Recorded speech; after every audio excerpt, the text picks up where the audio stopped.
ಓಂ ಶಾಂತಿ. September ತಿಂಗಳಿನ ಪತ್ರಪುಷ್ಪದಿಂದ ಗುಲ್ಜಾರ್ ದಾದೀಜಿಯವರ 2ನೇ class ಆಗಿದೆ. ತಾರೀಖಾಗಿದೆ 5/6/2010.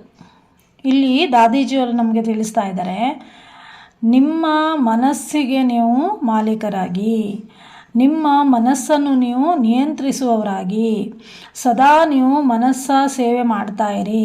ಮತ್ತು ಅದೇ ಸಮಯದಲ್ಲಿ ಎಲ್ಲರಿಗೂ ಸಂದೇಶವನ್ನು ನೀಡಿ ಮತ್ತು ಎಲ್ಲರಿಗೂ ಮೋಕ್ಷದ ಆ ಮುಕ್ತಿಯ ಒಂದು ದಾರಿಯನ್ನು ತೋರಿಸುವಂಥವರಾಗಿ ಅಂತ ಇಲ್ಲಿ ದಾದೀಜಿಯವರು ನಮಗೆ ತಿಳಿಸ್ತಾ ಇದ್ದಾರೆ. ಇತ್ತೀಚಿನ ದಿನಗಳಲ್ಲಿ ಬಾಬಾರವರು ನಮ್ಮ ಮನಸ್ಸಿನ ಮೇಲೆ ವಿಶೇಷ ಗಮನವನ್ನು ಕೊಡಿಸ್ತಾ ಇದ್ದಾರೆ. ನಿಮ್ಮ ಮನಸ್ಸು ಸದಾ ಬ್ಯುಸಿಯಾಗಿರಬೇಕು. ಮನಸ್ಸು ಸದಾ ಕಾರ್ಯನಿರತವಾಗಿದ್ದಾಗ ನಿಮಗೆ ವ್ಯರ್ಥ ಸಂಕಲ್ಪ ಬರಲ್ಲ. ಅದಕ್ಕಾಗಿ ಬಾಬಾರವರು ನಮಗೆ ಮನಸಾ ಸೇವೆ ಮಾಡಿ ಅಂತ ಹೇಳ್ತಾ ಇದ್ದಾರೆ.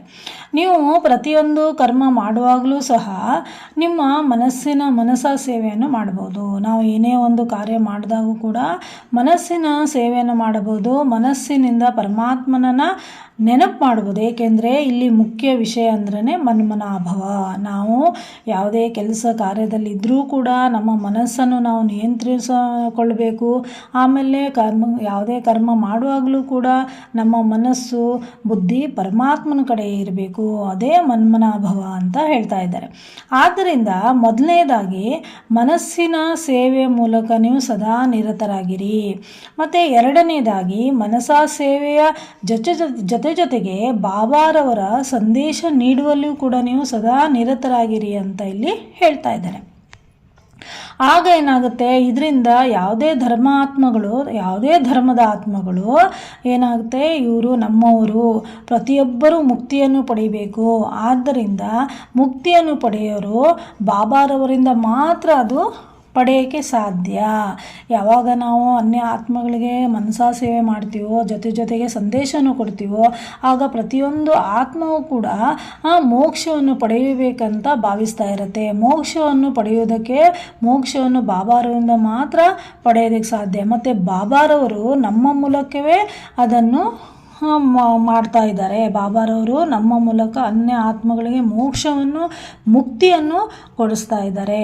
ಆದ್ದರಿಂದ ಈ ಮುಕ್ತಿಯನ್ನು ಎಲ್ಲರೂ ಪಡೆಯಿರಿ. ಇಲ್ಲದಿದ್ದರೆ ನಿಮ್ಮನ್ನೇ ಅವರು ದೂಷಿಸ್ತಾರೆ. ಅನೇಕ ಮಕ್ಕಳು ವಿನಾಶದ ದಿನಾಂಕ ಏನಾಗದೆ ಸಮೀಪ ಇಲ್ಲ ಅಂತ ತಿಳ್ಕೊಂಡಿದ್ದಾರೆ. ಆದರೆ ನಾವು ಸಂದೇಶವನ್ನು ನೀಡ್ತಾ ಇದ್ದಾಗ ಏನಾಗುತ್ತೆ, ಅದು ಅನ್ಯ ಆತ್ಮಗಳಿಗೂ ನಮ್ಮ ಸಂದೇಶವು ತಲುಪುತ್ತೆ. ಆಮೇಲೆ ಅವರೇನು ಮಾಡ್ತಾರೆ, ನಾವು ಮುಕ್ತಿಯನ್ನು ಪಡ್ಕೊಳ್ಬೇಕು ಅನ್ನುವಂಥ ಹಂಬಲ ಅವರಲ್ಲಿರುತ್ತೆ. ನಾವೇನಾದರೂ ಸಂದೇಶ ಕೊಡಲಿಲ್ಲ ಅಂತಂದರೆ ಅವರೇನಂತಾರೆ, ನಮ್ಮನ್ನೇ ದೂಷಿಸೋ ಶುರು ಮಾಡ್ತಾರೆ. ನೀವು ನಮಗೆ ಮೋಸ ಮಾಡಿದ್ದೀರಿ, ನೀವು ನಮಗೆ ಮೊದಲೇ ಹೇಳಿದರೆ ನಾವು ಕೂಡ ನಿರಂತರವಾಗಿ ಪರಮಾತ್ಮ ನೆನಪನ್ನು ಮಾಡಿಕೊಂಡು ನಾವು ಕೂಡ ಮುಕ್ತಿಯನ್ನು ಪಡ್ಕೊಳ್ಬಹುದಾಗಿತ್ತು ಅಂತ ಅವರು ನಮಗೆ ಆವಾಗ ದೂಷಣಿಸ್ತಾರೆ. ಅದಕ್ಕೋಸ್ಕರ ಬಾಬಾ ಹೇಳ್ತಾರೆ, ನೀವು ಎಲ್ಲರಿಗೂ ಸಂದೇಶವನ್ನು ಕೊಡುವಂಥವರಾಗಿ, ಇಲ್ಲಾಂದರೆ ನಿಮ್ಮನ್ನೇ ಅವರು ದೂಷಣೆ ಮಾಡೋಕ್ಕೆ ಶುರು ಮಾಡ್ತಾರೆ. ಅದಕ್ಕಾಗಿ ಬಾಬಾ ಹೇಳ್ತಾರೆ, ಈಗ ಬೇಗನೆ ಎಲ್ಲರಿಗೂ ಮುಕ್ತಿಯ ಆಸ್ತಿಯನ್ನು ಕೊಡುವಂಥವರಾಗಿ, ಆಗ ಯಾರೇ ನಿಮ್ಮನ್ನು ದೂಷಿಸೋದಕ್ಕೆ ಆಗಲ್ಲ.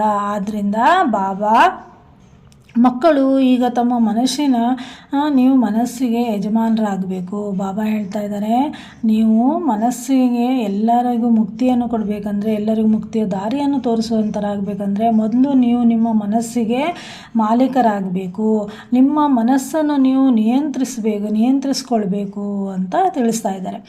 ನಮ್ಮ ಮನಸ್ಸು ಎಷ್ಟು ಸಮಯದವರೆಗೆ ನಮ್ಮ ಆದೇಶಗಳನ್ನು ಪಾಲಿಸ್ತದೆ ಮತ್ತು ಎಷ್ಟು ಸಮಯದವರೆಗೆ ಅದು ಪಾಲಿಸುವುದಿಲ್ಲ ನೋಡಿ. ನಾವು ನಮ್ಮ ಮೇಲೆ ಗಮನ ಕೊಟ್ಕೊಳ್ಬೇಕು. ನಮ್ಮ ಮನಸ್ಸು ನಾವು ಹೇಳಿದ್ದನ್ನು ಎಷ್ಟರವರೆಗೆ ಕೇಳ್ತಾ ಇದೆ, ಎಷ್ಟು ಟೈಮ್ವರೆಗೆ ಅದು ನಮ್ಮ ಆದೇಶವನ್ನು ಪಾಲಿಸುತ್ತೆ, ಎಷ್ಟು ಟೈಮ್ವರೆಗೆ ಅದು ಆದೇಶ ಪಾಲಿಸುವುದಿಲ್ಲ, ಅದರ ಮೇಲೆ ನಾವು ಗಮನ ಕೊಡಬೇಕು. ಅದು ನಮ್ಮ ಮನಸ್ಸು, ನಾನು ಆತ್ಮ ನನ್ನ ಮನಸ್ಸಿನ ಮೇಲೆ ನಿಯಂತ್ರಣ ಮಾಡದೇ ಇದ್ದಾಗ, ನನ್ನ ಮಾತು ನನ್ನ ಮನಸ್ಸು ಕೇಳದೇ ಇದ್ದಾಗ ನಾನು ಆತ್ಮ ದುರ್ಬಲನಾಗಿದ್ದೇನೆ ಅಂತ ತಿಳ್ಕೊಳ್ಬೇಕು ಅಂತ ಹೇಳ್ತಾ ಇದ್ದಾರೆ. ನಾನು ಆತ್ಮ ಏನಾಗಿದ್ದೀನಿ, ಬಲಹೀನ ಆಗಿದ್ದೀನಿ. ಅದಕ್ಕೆ ನನ್ನ ಮನಸ್ಸು ನಾನು ಹೇಳೋದು ಕೇಳ್ತಾ ಇಲ್ಲ ಅಂತ ಭಾವಿಸಬೇಕು. ಅದಕ್ಕಾಗಿ ನಾವೆಲ್ಲರೂ ಒಟ್ಟಿಗೆ ಸಂಘಟಿತರಾಗಿ ಮೊದಲು ದೃಢ ನಿಶ್ಚಯ ನಮ್ಮಲ್ಲಿ ಇರಬೇಕು. ನಾನು ಆತ್ಮ, ಪರಮಾತ್ಮನ ಮಗು, ನಾನು ವಿಶ್ವ ಕಲ್ಯಾಣಕಾರಿ ಆತ್ಮ ಅನ್ನುವಂಥ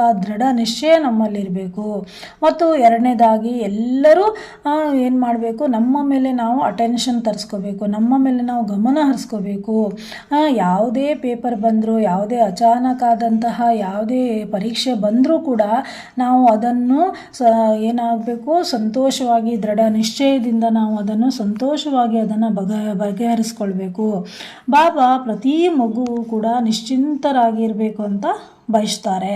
ಯಾವ ಮಕ್ಕಳು ನಿಶ್ಚಿಂತರಾಗಿರ್ತಾರೋ ಅವರು ಬಾಬಾರವರ ಹೃದಯ ಸಿಂಹಾಸನದ ಮೇಲೆ ಕುಳಿತಿರುವ ಆತ್ಮ ಎಂದು ಯಾವಾಗಲೂ ಆ ಖುಷಿಯ ನಶೆಯಲ್ಲಿ ಇರ್ತಾರೆ ಅಂತ ಇಲ್ಲಿ ದಾದೀಜಿಯವರು ನಮಗೆ ತಿಳಿಸ್ತಾ ಇದ್ದಾರೆ.